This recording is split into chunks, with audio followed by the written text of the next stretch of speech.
हम लोग पढ़ेंगे कारक, और कारक दोनों दृष्टि से, हिंदी की दृष्टि से भी और संस्कृत की दृष्टि से भी। ध्यान से फिर से एक बार और कारक को समझाना चाहूंगा। सबसे पहली बात कि कारक होता क्या है। कारक का सबसे पहले अर्थ जानने की कोशिश करेंगे। अर्थ क्या होता है? काम करने वाला। काम करने वाला को हम लोग कहेंगे कारक। इसका अर्थ है, डिफिनेशन कुछ इससे अलग है। ऐसे तो हम कर्ता को भी कारक, कर्ता को भी कहते हैं काम करने वाला, लेकिन कारक का जो अर्थ है, जो सेंस है, वो है काम करने वाला। अगर हम इसकी परिभाषा की बात करें तो परिभाषा क्या होता है? कारक का काम है किसी वाक्य में संज्ञा और सर्वनाम से क्रिया का संबंध बताना। ध्यान से, कारक का क्या काम है? किसी भी वाक्य में, किसी भी वाक्य में संज्ञा या सर्वनाम से क्रिया का संबंध बताना। इतना बात आपको ख्याल रखना है। संज्ञा सर्वनाम के रूप में क्रिया का जो संबंध बताता है, संज्ञा या सर्वनाम के रूप में क्रिया का जो संबंध बताता है, क्रिया का जो रिलेशन बताता है, उसको कहते हैं कारक। क्या कहते हैं? कारक। अब ध्यान से सुनना है। जैसे मैं आपको उदाहरण देता हूं, पेड़ से पत्ते गिरते हैं, पेड़ से पत्ते गिरते हैं। अब ध्यान से सुनेगा। इसमें मैं आपसे पूछता हूं, इसमें संज्ञा कौन है? पेड़ है। और क्रिया कौन है? और क्रिया, क्रिया, क्रिया मीन्स कार्य हो रहा है। क्या इसमें काम हो रहा है? गिरने का काम हो रहा है। ये आपका क्रिया हो गया और ये आपका संज्ञा हो गया। और देखिए तो ये दोनों के बीच में रिलेशन कौन बता रहा है? से बता रहा है ना। अगर से ना हो तो रिलेशन नहीं बताएगा। पत्ता भी आपका यहाँ पे संज्ञा है।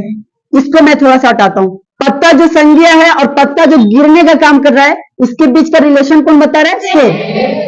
यानी पत्ता गिर रहा है कहां से? पेड़ से। अगर पेड़ ना हो, पेड़ का जो में संबंध जो से है ये ना हो, तो पत्ता ही ना गिरे, गिरने का काम ही ना हो, ना पत्ता हो, ना संज्ञा हो और ना क्रिया हो। इसलिए ये जो से है ना, पत्ता और पेड़, ये दोनों के बीच का रिलेशन बता रहा है। गिरना और पत्ता, ये दोनों के बीच में रिलेशन बता रहा है। तो जो शब्द किसी भी वाक्य में संज्ञा और क्रिया के साथ, या संज्ञा या सर्वनाम और क्रिया के साथ वाक्य में संबंध बताए, उसको कहते हैं कारक। एक और मैं एग्जांपल लेना चाहूंगा। मोहन कलम से लिखता है। यहां पे देखिए, संज्ञा आपका क्या हो गया? मोहन, और साथ साथ कलम भी संज्ञा है। मोहन भी संज्ञा, कलम भी संज्ञा। तो यहां पे मैं कलम लेता हूं, कलम संज्ञा। और क्रिया कौन है? तो क्रिया और संज्ञा के साथ कुछ रिलेशन है। कलम है तो लिख रहा है, कलम नहीं होता तो लिखना और कलम में एक रिलेशन है, रिलेशन है। इसी रिलेशन को जो बता रहा है ना, उसको कहेंगे कारक। कौन बता रहा है? कलम से है ना, कलम से। तो ये आपका कारक हो जाएगा। कारक क्या होता है? जो किसी वाक्य में संज्ञा सर्वनाम और उसके साथ क्रिया का क्या बताता है? रिलेशन बताता है। ये बात क्लियर है ना? अब आगे चलते हैं। कारक समझ में आया। उसके बाद कारक के प्रकारों को जानेंगे। पहले मैं एक बार हिंदी से बता दूं, उसके बाद फिर संस्कृत में आप जानेंगे। कारक जो प्रकार होते हैं कुल 8 है। सबसे पहला कर्ता कारक, दूसरा कर्म कारक, तीसरा करण, चौथा संप्रदान, पांचवा आपादान, छठा संबंध, सातवां अधिकरण, आठवां संबोधन। ध्यान से, ये कारक हो गए जिनकी प्रकार है 8। कारक में जो सबसे इंपॉर्टेंट चीज है वो है उनका चिन्ह। अगर आपको कारक चिन्ह याद हो जाता है तो आपको संस्कृत में पढ़ने में जो कुछ भी हो आसानी होती है। एक तरह से कारक जो चिन्ह है वो संस्कृत का मूल है, संस्कृत का मूल स्रोत है। ये आपका कारक हो गए जिनकी प्रकारें हैं 8। और ये मैं इधर लिख देता हूं कारक चिन्ह, यानी कारक को पहचानने वाला चिन्ह, जिसे हम लोग विभक्ति चिन्ह भी कहते हैं। ध्यान से, जिसमें हम लोग विभक्ति चिन्ह भी कहते हैं। कर्तक चिन्ह का मीन समझते हैं? चिन्ह मीन्स क्या होता है? जैसे मेरा नाम कुंदन है, तो कुंदन का जो चिन्ह हो जाएगा कैसे कुंदन आप कह सकते हैं। उसी प्रकार से ये जो कारक है, इनको पहचानने का कुछ चिन्ह होगा, उन्हीं चिन्हों के बारे में आप जानेंगे। चिन्ह आपको याद करना बहुत जरूरी होगा, क्योंकि इनके बिना आप नहीं कारक पढ़ सकते। जैसे कर्ता का चिन्ह है ने, कर्म का चिन्ह है को, करण का से या के द्वारा, संप्रदान का के या के लिए, अपदान का से। देखिए ध्यान से, यह करण में भी से है, अपदान में भी से है। यहां जो से आ रहा है चिन्ह, वो जुड़ाव के लिए, एक क्रिया और संज्ञा में जुड़ना, जुड़ाव का बोध होगा। परंतु अपदान में जो से आएगा, ये जुदाई के लिए होगा। जैसे मैंने अभी एग्जाम्पल लिखा था, मोहन कलम से लिखता है, तो मोहन कलम से लिखता है। लिखना और कलम एक दूसरे से संबंध बता रहा है, पकड़ करके लिख रहा है, यानी कलम से जुड़ करके काम कर रहा है, तो आपका करण हो जाएगा। लेकिन मैं बोलूं कि पेड़ से पत्ता गिरता है, तो पेड़ गिरना और पत्ता में, गिरना और पेड़ में एक दूसरे से जुदाई हो रहा है, पत्ता और पेड़ में एक दूसरे से जुदा हो रहा है। पेड़ से पत्ता गिर रहा मीन्स एक दूसरे से जुदा हो रहा है। तो ये जो से आएगा ना, जुदाई के अर्थ में, ब्रैकेट में मैं लिखता हूं जुदाई के अर्थ में। इसका जो चिन्ह होता है का, के, की, इसका होता है मैं या पर, और इसका अपना कोई संबोधन वर्ग, हे, अहो, कुछ भी, अरे, इतनी बात है। अब मैं एक एक करके डिफाइन करूंगा, ध्यान से सुनना है, ध्यान से सुनना है। देखिए, पहला कर्ता कारक, ध्यान से सुनते चलना है। कर्ता कारक क्या होता है? काम करने वाले को कर्ता कारक कहते हैं।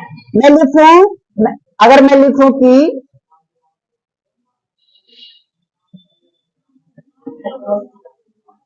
मोहन आम खाता है, या फिर ये एग्जाम्पल ना लिख करके लिखूं मोहन ने किताब पढ़ा, कुछ भी। तो जो ये ने आया ना, किताब पढ़ने का काम कौन कर रहा है? तो जो काम करता है वो क्या होता है? तो यहाँ पे जो मोहन ने हो गया, ये कौन सा कारक? अब अगर डिफिनेशन से नहीं पहचान सकती हैं, अगर आप डिफिनेशन से नहीं पहचान सकती है, तो किससे पहचानेंगे? चिन्ह से। कर्ता का विभक्ति चिन्ह क्या होता है? देखिए इस वाक्य में क्या लगा हुआ है?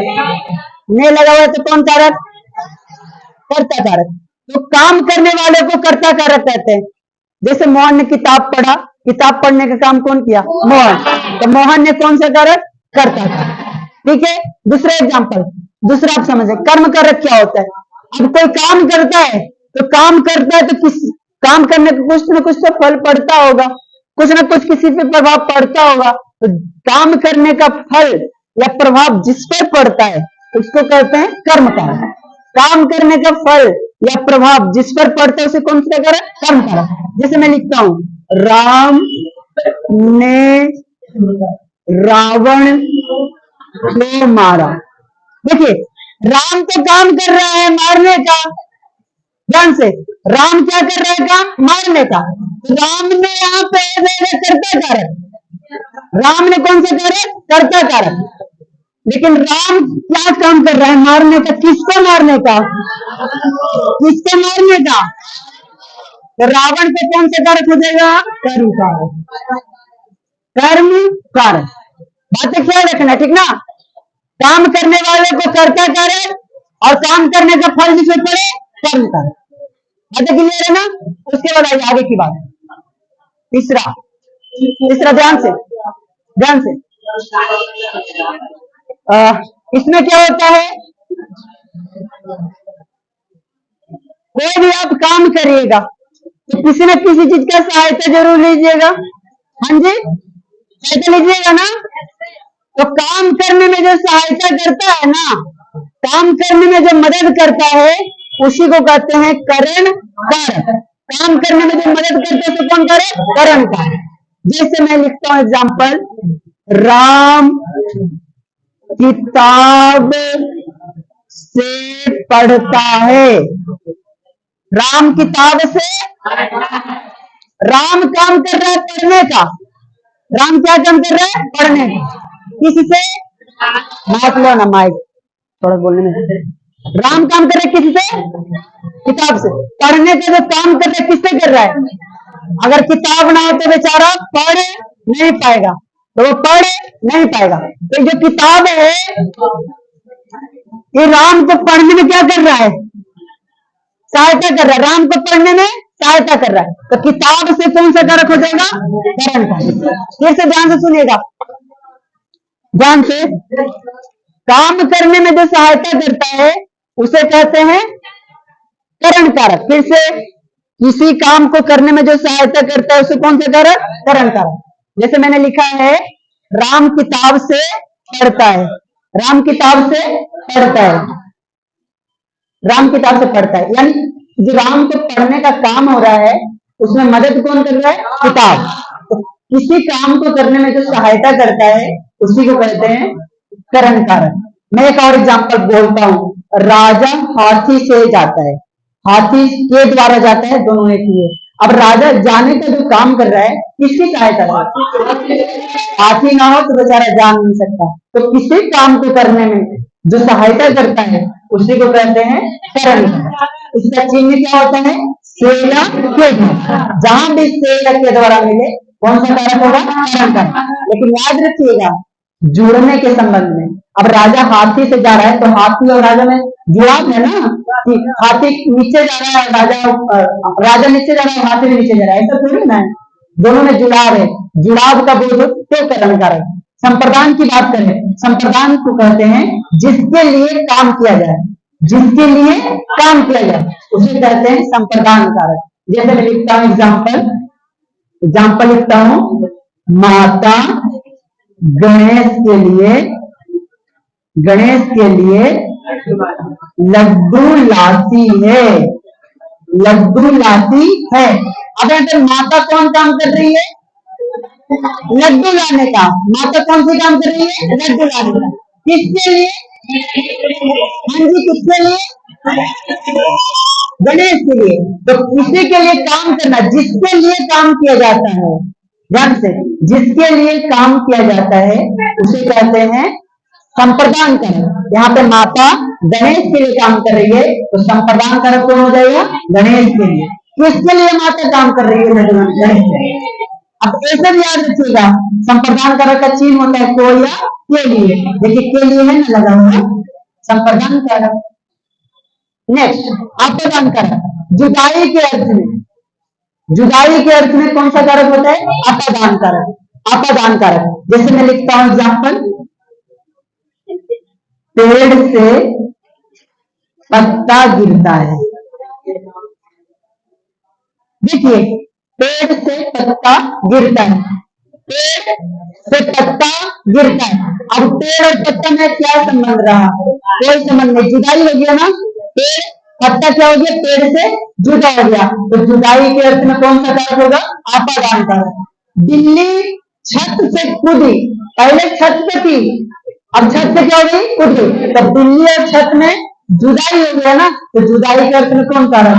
अप्रदान कारक। चूहा दिल से निकलता है, पहले दिल में था, अब दिल से निकल गया, तो चूहा और दिल में जुदा हो गया।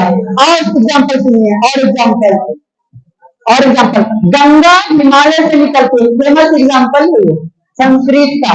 गंगा हिमालय से निकलती है, निकल करके फिर जुदा हो जाते हैं ना, तो जुदाई के अर्थ में अप्रदान कारक। याद रखिएगा, ये जुदाई के अर्थ में से अप्रदान कारक, और ये जो आएगा जुड़ाव के अर्थ में।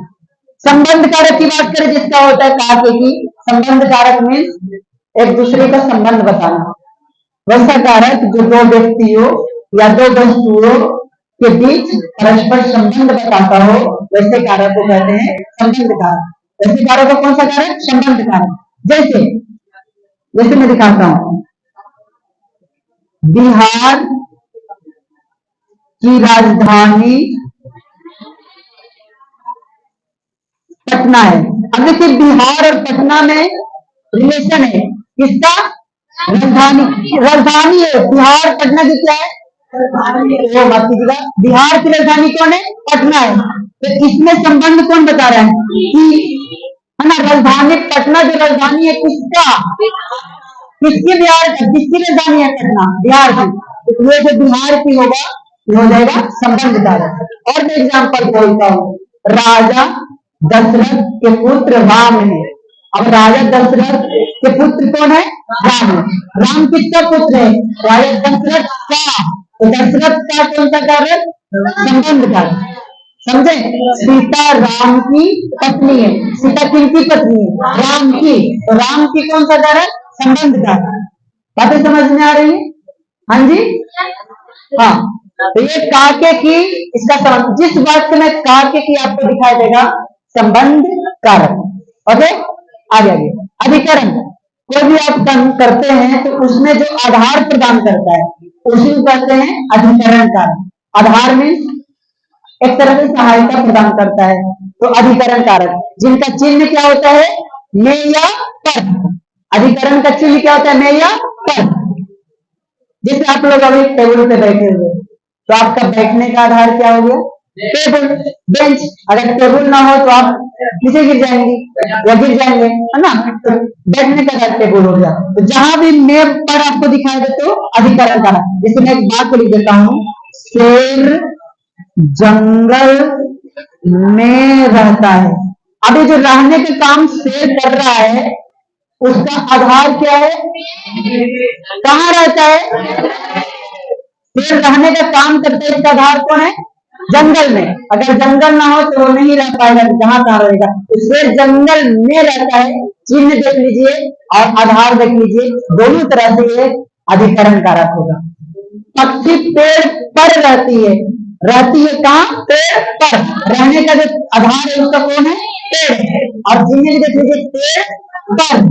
तो जहां में पर आए अधिकरण कारक। संबोधन की बात करें तो संबोधन में केवल संबोधन का मतलब ही होता है पुकारना, किसी को पुकारना। समझे? जैसे मैं आपको कहूं, हे इधर आ, तो ये पुकारने वाला शब्द हुआ ना, संबोधन कारक। आप लोग मगही में बोलते ना, अरे कहाँ जा रहे हो? अरे मगही शब्द भी है और संबोधन शब्द भी है। अरे कहाँ जा रहे हो? तो अरे जो हो जाएगा संबोधन। पुकारने वाला शब्द, किसी को आप जिस शब्द से पुकारते हो ना, अरे अहो, है ना, पुकारने। अबे भी कभी कभी कर देते हो आप लोग, आगे भी कर देते हो कभी कभी, नहीं करते हैं, है ना। तो ये सब कौन सा शब्द हो गया? संबोधन शब्द। जैसे मैं बोलूं बात के कि हे सीता, देखिए संबोधन, जहां भी संबोधन बढ़ाएंगे ना वहां पे संबोधन चिन्ह लगाना जरूरी है। ये आपका पूर्ण विराम चिन्ह हो गया, और इसके नीचे अगर बिंदु लग जाए तो ये हो जाएगा संबोधन चिन्ह, जिसको हम लोग विश्व में आदि बोधक चिन्ह भी कहते हैं।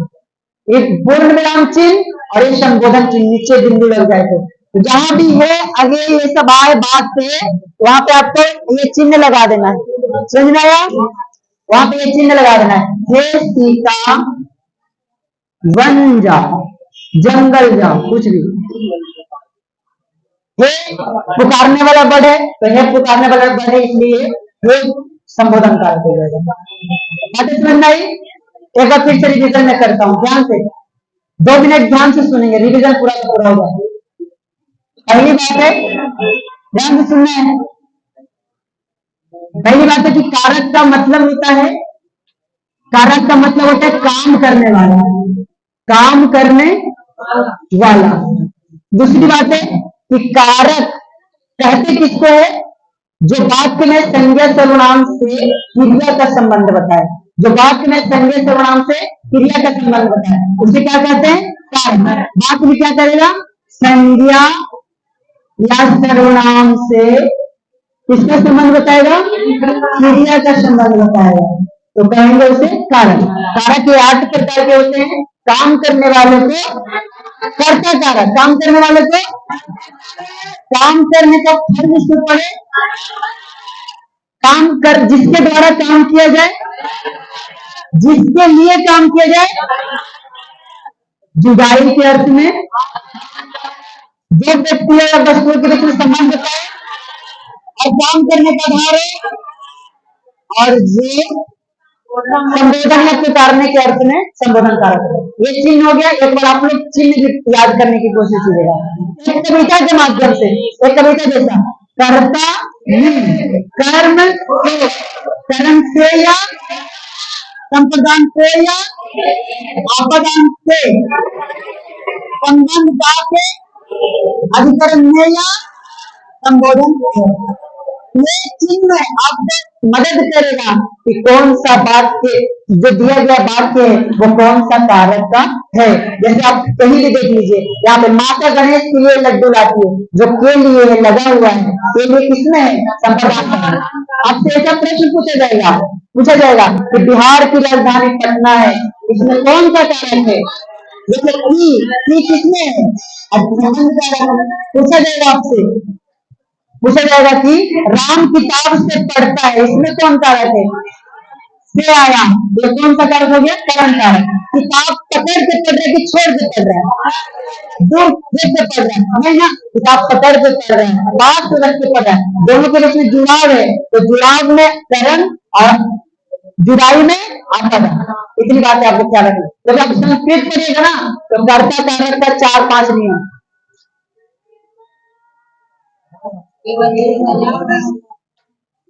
ध्यान से जब आप संस्कृत पढ़िएगा तो इसका 4 नियम होगा। संबोधने प्रथमा, स्वतंत्रता कर्ता, कर्तरी प्रथमा, ये आपका 3-4 नियम। कर्म, इसमें भी आपका इसमें भी आपका नियम है, कर्म कर्तरी कर्मणि द्वितीय, उसके बाद आपका कालागमन सत्यांत द्वितीय।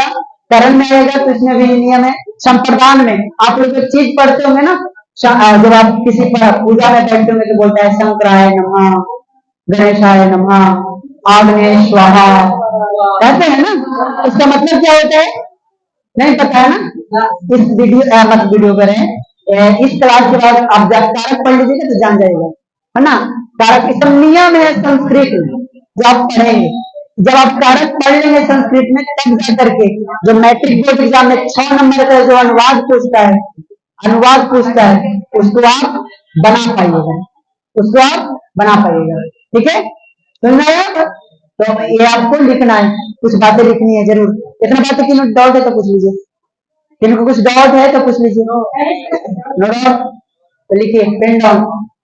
First question in this chapter, मतलब प्रथम प्रश्न इस वर्ग में लिखिए। हिंदी बोलना है ना, हिंदी के क्लास में।